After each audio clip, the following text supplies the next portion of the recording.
இறை வார்த்தை யோவான் நற்செய்தி அதிகாரம் 6 இறைவசனங்கள் 22 முதல் 29 முடிய.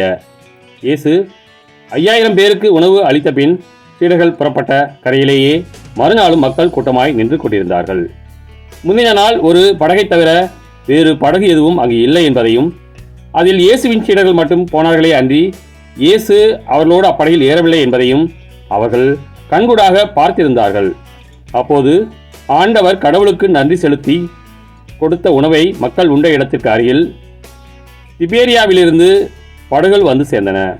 இயேசுவும் அவருடைய சீடரும் அங்கு இல்லை என்பதை கண்ட மக்கள் கூட்டமாய் அப்படகுகளில் ஏறி இயேசுவை தேடி கப்பர்நாகுமுக்கு சென்றனர்.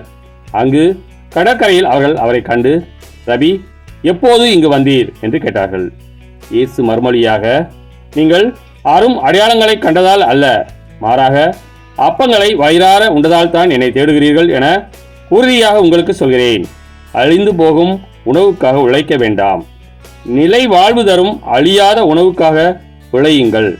அவ்வுணவை மானிட மகன் உங்களுக்கு கொடுப்பார்.